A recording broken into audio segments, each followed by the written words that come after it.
La medicina es una de las profesiones esenciales para la supervivencia de cualquier sociedad. Sin embargo, no es una ciencia exacta que funcione de la misma manera con todos los pacientes. Por esta misma razón, en varios casos la obligación que tienen los médicos con respecto al paciente es de medios. Es decir, que el médico tiene que poner todos los recursos necesarios para generar el resultado esperado cuando lo puede garantizar. No obstante, aún se deben analizar aquellos casos en los que se podría imputar una mala praxis médica o una falta de consentimiento del paciente, ya que conllevaría a una posible responsabilidad penal del actor. Así, el propósito del siguiente proyecto de investigación es identificar cómo se comporta el derecho penal general en Colombia. De esta forma, hablaremos sobre la teoría del delito, destacando aspectos relacionados con la mala praxis y el consentimiento para después destacar como ejemplo práctico la eutanasia. Se tendrá un enfoque en la imputación objetiva, ya que según la Corte Suprema de Justicia, la imputación objetiva en la figura de la responsabilidad penal médica interviene entre la acción ejecutada por el profesional de la salud y el daño causado en el paciente, teniendo en cuenta si lo realizado por el médico ha creado o incrementado un riesgo jurídicamente desaprobado que incide en la producción de un resultado lesivo. En la profesión médica es de vital importancia realizar el análisis ex ante. Si el médico incrementó el riesgo socialmente permitido y si este fue el que finalmente se concretó en el resultado muerte o lesión del paciente, es decir, si en el momento anterior a la creación del resultado el sujeto actuó con debido cuidado y de acuerdo a los parámetros expuestos en el ex artis. Se comenzó por revisar ex ante la conducta que originó el riesgo no permitido y si ese riesgo se concretó en un resultado lesivo para el sujeto pasivo teniendo en cuenta las circunstancias ex post conocidas. Es decir, que el factor más importante para que se configure la responsabilidad penal no es el resultado de una conducta transgresora de un bien jurídicamente tutelado, sino las circunstancias que llevaron a esta situación. Frente a una posible conducta culposa, el juez debe valorar si la persona creó un riesgo jurídicamente desaprobado desde una perspectiva ex ante, teniendo que devolverse al momento de la realización de la acción y examinando si conforme a las condiciones de un observador inteligente situado en la posición del autor, el hecho sería o no adecuado para producir el resultado típico.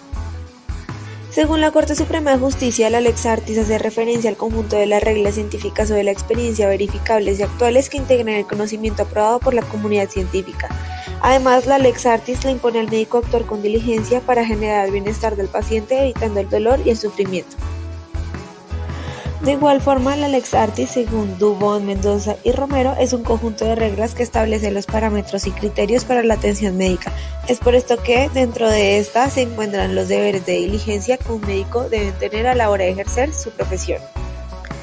En Colombia, la lex artis está contenida dentro del artículo 15 del Código de Ética Médica, el cual indica que el médico no expondrá a su paciente a riesgos injustificados, pedirá su consentimiento para aplicar los tratamientos médicos y quirúrgicos que considere indispensables que puedan afectarlo física o psíquicamente, salvo en los casos en que ello no fuere posible. Por lo anterior, se entiende que la lex artis en la legislación colombiana comprende tanto el consentimiento del paciente como el cumplimiento de los deberes de cuidado que se necesita tener en cada caso concreto. Así las cosas, es deber del médico informar al paciente de los riesgos a los que será expuesto gracias al tratamiento para no generar que el paciente asuma un riesgo al que no está dispuesto. Los elementos de la lex artis según Valencia es que primero tiene que ser un profesional idóneo, es decir, que debe dominar la materia y contar con los conocimientos necesarios para poder ejercer la medicina de manera adecuada. Segundo, debe hacer un estudio y análisis del previo al paciente, el cual indica que el médico debe dedicar el tiempo necesario para hacer una valoración adecuada de la salud del paciente. El tercero es emplear las técnicas y medios convenientes con aceptación universal, el cual se ve reflejado en la autorización del paciente para que se pueda realizar el procedimiento una vez el médico le haya informado de los respectivos riesgos. Y finalizamos con el consentimiento informado, el cual es la autorización que el paciente le otorga al médico con el fin de que pueda realizar el procedimiento propuesto. Posición de garante. Según la presente sentencia, la lex artis le exige al profesional velar por la salud del paciente, por su recuperación y mejoría. Por lo tanto, se asume una posición de garante que se materializa a través de un diagnóstico, tratamiento o post-tratamiento capaz de generar una lesión al bien jurídico que se haya podido evitar de haber actuado el agente con las precauciones técnicas del caso. Así, desde el instante en el que el médico inicia su relación con el paciente, ésta asume una posición de garante, pues hay un acuerdo tácito o expreso entre el médico y el paciente, pues es el primero que le da la seguridad y confianza al segundo de que tiene el conocimiento suficiente para tratarlo de manera adecuada. Cuando se asume la posición de garante, el médico debe tomar todas las precauciones que sean necesarias y deberá utilizar todos los mecanismos que le sean permitidos para no causar un daño en el paciente que pueda terminar en la imputación de una responsabilidad culposa si este, como consecuencia del incumplimiento de los presupuestos de la Lex Artis, creó un riesgo jurídicamente desaprobado o concretado. En ese sentido, Bernate afirma que es claro que cuando a partir del mismo se produce el resultado lesivo para el paciente, penalmente hablando se genera la posición de garantía en el profesional de la salud, por lo que éste será responsable en comisión por omisión de los resultados causados al paciente por su error. Si se trata de un delito culposo, el juez deberá observar como premisa principal que el daño ocasionado al paciente se haya originado como consecuencia de la infracción de la Lex Artis por imprudencia, impericia o negligencia, debido a que esto va a determinar si se ha creado un riesgo jurídicamente desaprobado o si por el contrario es un riesgo jurídicamente permitido. Así las cosas, en el caso de la profesión médica, lo que se busca a través del cumplimiento del deber objetivo de cuidado es que se reduzcan los riesgos a los que se encuentran sometidos los pacientes dentro de los procedimientos médicos, lo que se ve materializado dentro del cumplimiento de lo estipulado en la Lex Artis para cada caso en particular del que debe conocer el profesional de la salud. La Corte Suprema de Justicia afirma que los actos realizados en el ejercicio de la medicina pueden caer en el ámbito de la imputación objetiva cuando el agente asume voluntariamente la posición del garante respecto del paciente y obvia el deber objetivo de cuidado que le impone la Lex Artis causando un daño antijurídico. Asimismo, la Corte Suprema de Justicia en la sentencia afirma que se debe mostrar la relación entre dicha infracción ejecutada a través de una acción o omisión por parte del profesional de la salud y el daño producido al paciente. La atribución jurídica de la responsabilidad culposa exige que el médico, con su comportamiento imprudente, haya creado un riesgo no permitido por las reglas de conducta impuestas por su actividad. Por otro lado, el consentimiento juega un papel de gran importancia, siendo este un instrumento de protección para el médico y un medio para trasladar los riesgos al paciente, siempre que se hubieran cumplido los elementos del consentimiento, siendo estos: primero, la voluntariedad, siendo esta un acto libre que ejerce la persona al momento de dar su autorización. Segundo, la información debe ser en cantidad suficiente sobre los riesgos y pormenores. Tercero, la información debe tener calidad suficiente siendo clara. Cuarto, el paciente debe encontrarse en capacidad. Y por último, el médico tratante debe actuar conforme a lo dispuesto dentro de la ley. En lo que respecta a las excepciones, si el médico no dispone de los recursos o herramientas idóneas para realizar un procedimiento médico de cualquier índole, no habría cabida la responsabilidad penal debido a una situación ajena al profesional de la salud en la cual no tiene nada que ver con su experiencia, conocimiento e idoneidad profesional. Otra excepción es el autopuesta en peligro de la víctima, y esto quiere decir que el paciente es el que se niega a practicarse un procedimiento necesario para el mejoramiento de su salud, que el paciente por negligencia, imprudencia o impericia no acuda ante un médico en el tiempo prudente o que no siga las indicaciones de recuperación que el médico le ha indicado. Los casos de la responsabilidad civil también podrían ser una excepción en el sentido en que podría darse el caso determinado del consentimiento y cumplir con los parámetros expuestos en la Lex Artis, pero al final no obtener los resultados esperados. En este escenario podría hablarse de una serie de prejuicios al paciente por el daño causado, siendo así una responsabilidad civil, no penal. En conclusión, aspectos como el deber de cuidado de la creación, elevación o incremento del riesgo más consentimiento del paciente son elementos que se complementan y que en todos los casos deben ser valorados por el juez. Así, sin alguno de estos, no sería posible concluir la responsabilidad penal del profesional de la salud.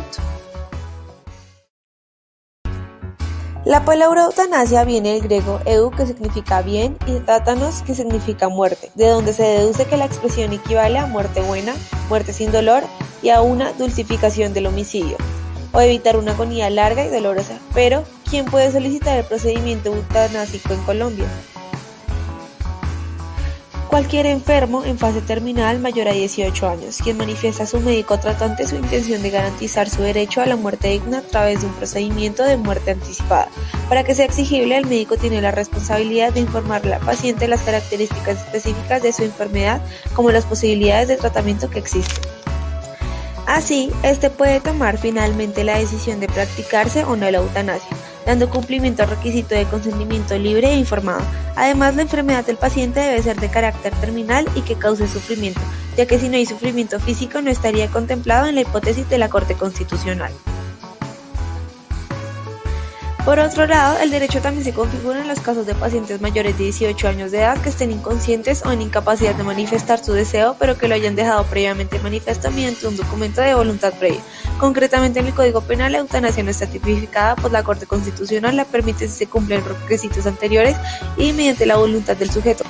No obstante, el artículo 106 del Código Penal tipifica conductas que se pueden llegar a asimilar con la eutanasia. Expone el homicidio por piedad, como el que matara a otro por piedad para poner fin a intensos sufrimientos provenientes de lesión corporal o enfermedad grave e incurable. Incurrirá en prisión de 16 a 54 meses. Dicha conducta debe ser dolosa, es decir, que este tipo penal no admite ni culpa ni preterintención. Está entendida como la que es producto del conocimiento de lo ilícito, del despliegue de la actuación del sujeto agente y del conocer que dicha actuación acarrea consecuencias penales. Sin embargo, esta conducta es fruto de un acto piadoso que busca poner fin a padecimientos físicos.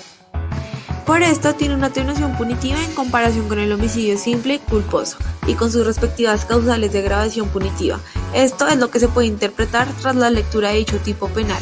Pero en 1997 la Corte Constitucional despenalizó esta conducta en los casos en que mediara el consentimiento del sujeto pasivo. Por otro lado, el artículo 107 del Código Penal explica la inducción o ayuda al suicidio como el que eficazmente induzca a otro al suicidio o le preste una ayuda efectiva para su realización incurrirá en prisión de 32 a 108 meses. Cuando la inducción o ayuda esté dirigida para poner fin a intensos sufrimientos, tendrá prisión de 16 a 36 meses. La regla general del suicidio es que la persona se dé muerte a sí misma por sus propios medios. Sin embargo, en algunos casos, la persona no puede acabar con su vida sin ayuda de otro. Así, si esta ayuda con el fin de poner fin a intensos sufrimientos provenientes de lesión corporal o enfermedad grave e incurable, dicha actuación tendrá una menor dosificación punitiva.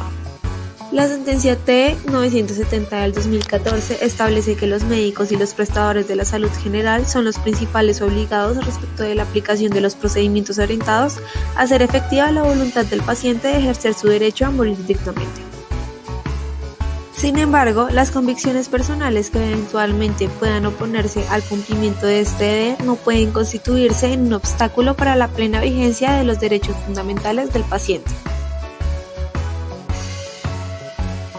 Si se presenta esta eventualidad, dentro de las 24 horas siguientes al momento en el que el médico por escrito brinde sus razones por las cuales realizar el procedimiento va en contravía de sus convicciones personales, la IPS deberá reasignar a otro profesional idóneo del que esté dispuesto a practicar la eutanasia en iguales condiciones de calidad y seguridad.